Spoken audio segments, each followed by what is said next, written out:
What's up, everybody? Welcome to the first video.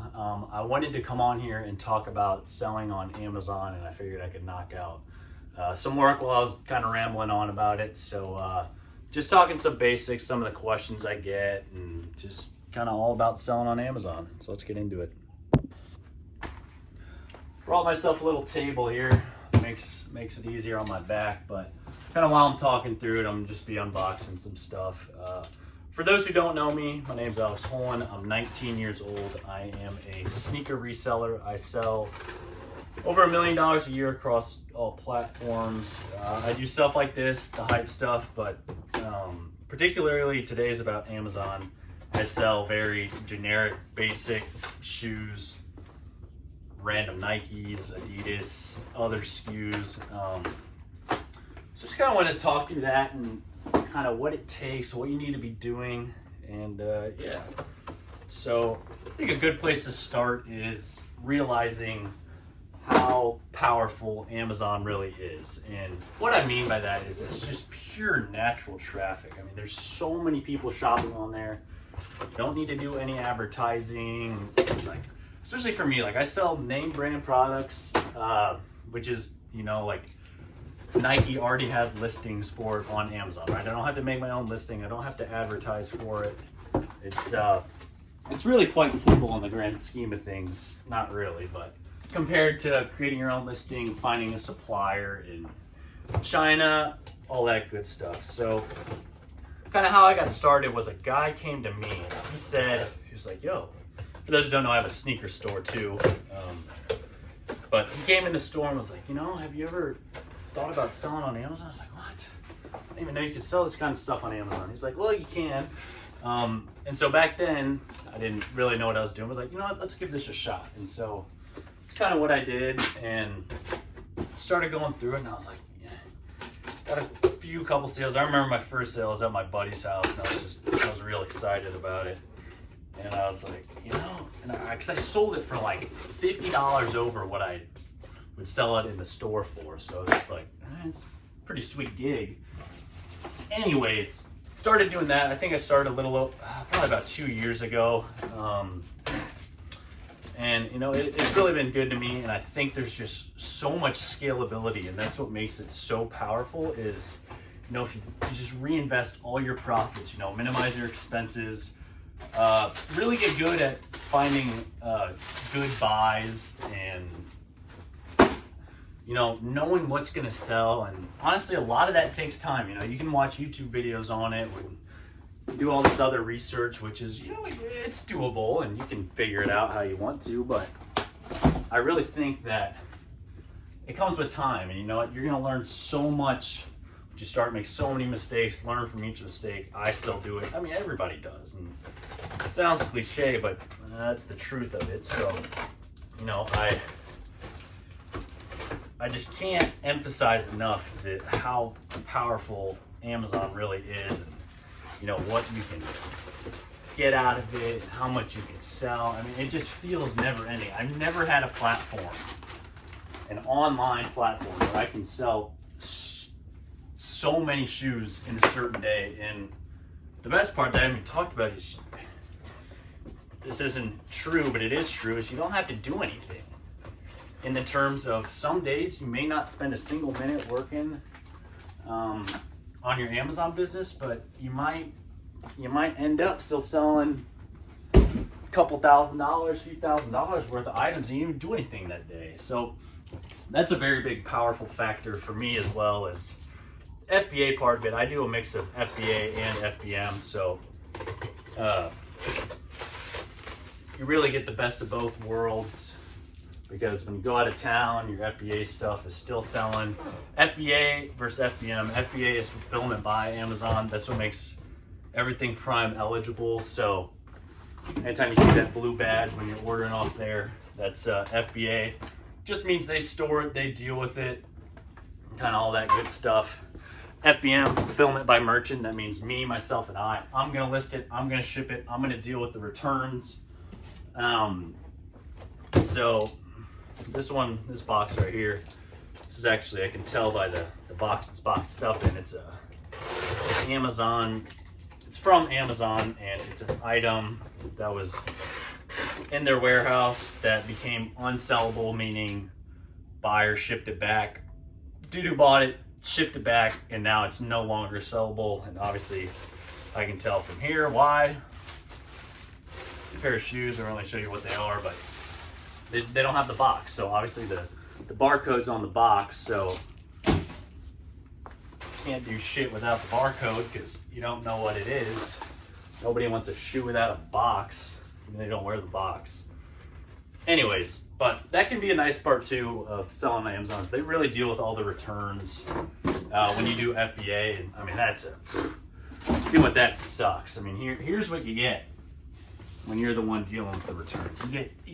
Like, what is it? It's brown paper with tape wrapped all the way around it. Box is probably, honestly, it's not as damaged as it should be because it doesn't have an outer lining, but it's really just a pain. So it's just annoying to deal with, kind of like kills your vibe. Like right now I'm opening all this new inventory.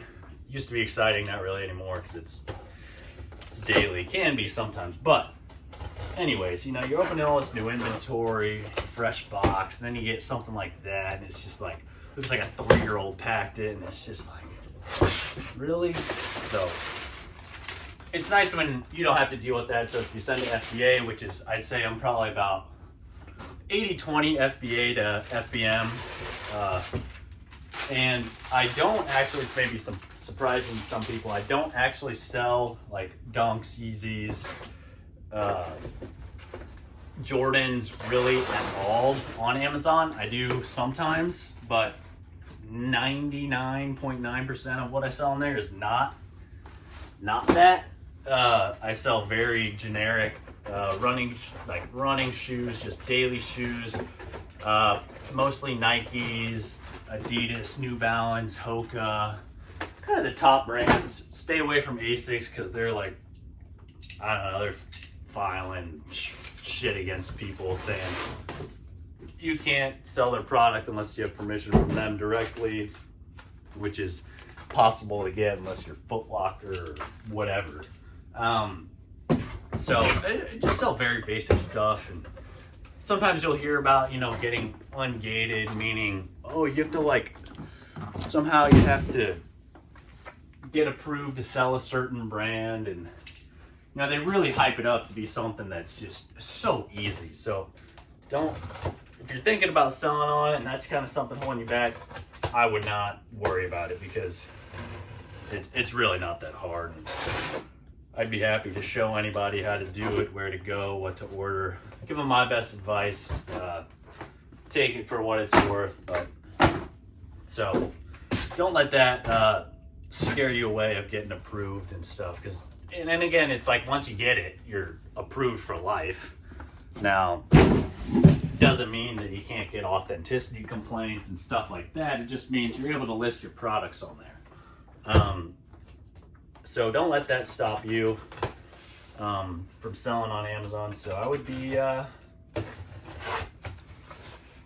start it. If you're thinking about it, do it. I think it costs like $40 a month really to set up an account. I think you can do it by sale, but it's like 50 cents a sale or $1 a sale, but you should be aiming to shoot for sell more than 40 items a month. But gotta start somewhere. Maybe the other one works better for you. But kind of another thing that I hear people talk about and just kind of complain about is like, and I kind of talked about this earlier, touched on the return aspect of it. It sucks. It can suck, can be fine. Sometimes, like if someone uses the product, you know, there's fees and stuff that you can open claims to get some money back, and then you can sell it as used on eBay. And, I don't know, it's kind of a system you got to figure out for yourself. But it's, again, don't let that stop you either. But getting started, just try it out. There's so many, I mean, you see me unboxing all this stuff right now. There's so many deals out there. And honestly, it's a pretty light shipment today. This is what I do pretty much every night. So I kind of like to come on here and just ramble about, you know, some of the things I've learned, potentially help some other people. But I mean, there's so much out there, and all this stuff that I bought, you could have bought it. You have the same access as me to buy this from where I bought it. I'm not going to tell you where I bought it, but it just comes with time and learning where to get stuff. And there's a lot to it, but you got to start somewhere. You start to figure it out. Okay, this supplier has a lot of good items. They restock daily. They have good sales. So just start. You got to start somewhere, and I do like answering questions about it because I do feel pretty experienced in the Amazon selling world, specifically in the sneaker department. Not so much anything else. I don't mess around with that because it's not worth. I don't want to mess anything up, sell the wrong brand. My account could get taken down.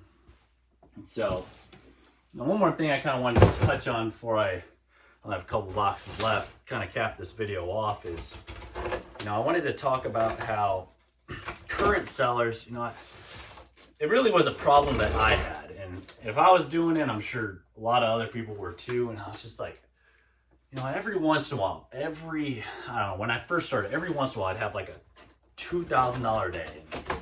And I was so excited on Amazon. And I was like, man, why am I not getting this more frequently? Why not every month am I having a $2,000 day? Why can't this be happening more often? And it sounds so simple, like, well, yeah, no kidding. But it's just like, if you want to sell 30 shoes a day, or you want to sell $3,000 a day, or $5,000 a day, you got to ask yourself the question, am I sending $3,000 worth of inventory a day to Amazon? Because if you're not, or 30 units a day, if you're not sending 30 units or 30 shoes a day to Amazon, don't even expect close to selling 30 units a day, because you should get to the point where you have a good gauge on how much you're going to sell, what days, when, especially after a little bit of time. Some months slower than others.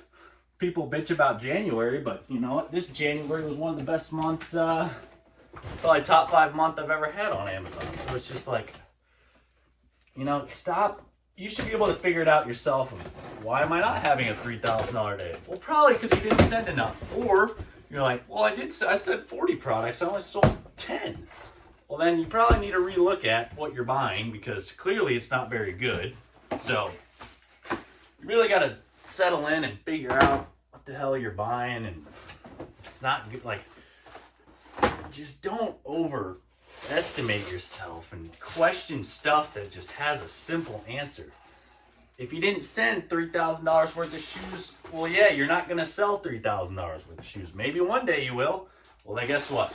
I liked having those $3,000 days, but then it's like the next day was usually like 500 because I had nothing left. So, it's like clockwork. You got to be sending this stuff just as fast as you're selling it. And if you want to grow, that means you got to be sending it faster than you're selling it. So, I'm going to send off, I don't know, maybe 80 shoes tonight.